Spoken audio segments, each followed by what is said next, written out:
عمرك دخلت مكان وكل اللي فيه بصلك من غير ما تنطق حتى بكلمة واحدة؟ ولا العكس، دخلت وقعدت نص ساعة ومحدش انتبه لوجودك؟ الحقيقة بتكمن في لغة جسدك. لغة الجسد بتتحدد والناس بتاخد عنها انطباع من أول 5 ثواني، وبتكون وبنسبة 70% الانطباع اللي اتاخد ناتج عن لغة الجسد. أول حاجة معانا في لغة الجسد هو وضعية جسمك مفتوحة ولا مقفولة.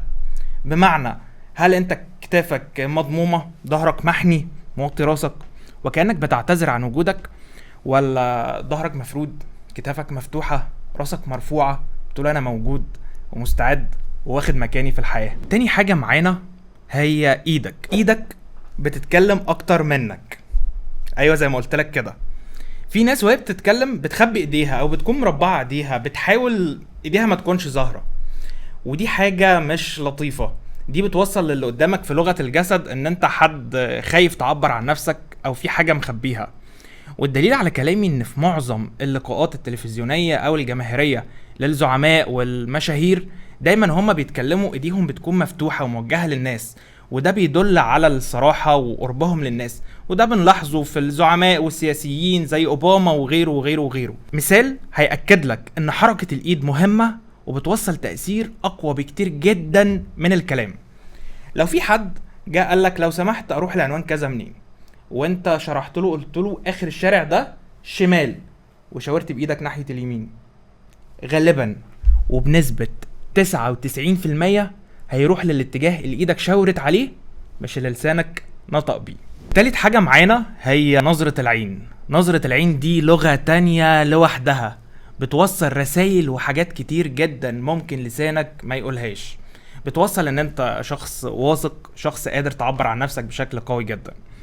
خليك وانت بتتكلم مع حد مرن نفسك كده انك تركز في عينه، في تواصل بصري، نظرات دافية 3 ثواني، وابعد بعينك ثانيتين وارجع كرر الموضوع ده تاني.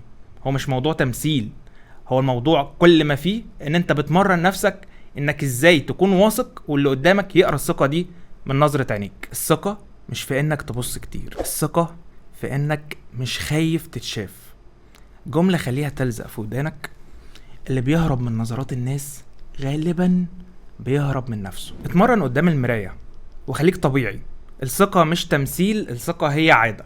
جرب كده تقف قدام المراية وتتكلم، راقب حركة جسمك ولغة جسدك بتوصل ايه. سجل لنفسك اكتر من فيديو. الموضوع هو تمرين زي ما قلت لك. حاول كده تشوف نفسك انت بتقول ايه، طاقة جسمك وصلت وقدرت تلمسها في الفيديو ده ولا لا. بس خليك دايما فاكر، الثقة مش في انك تبان واثق، الثقة في انك فعلا تكون كده. لغة الجسد هي اول عرض انت بتقدمه، علشان كده لازم تكون عارف تتحكم فيها ازاي.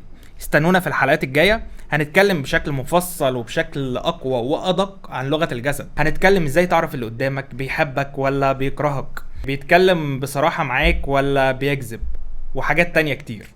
استنونا، هنقدم حاجات كتير جدا هتفيدكم. كنت مبسوط جدا اني موجود معاكم النهاردة. الى اللقاء ودمتم سالمين.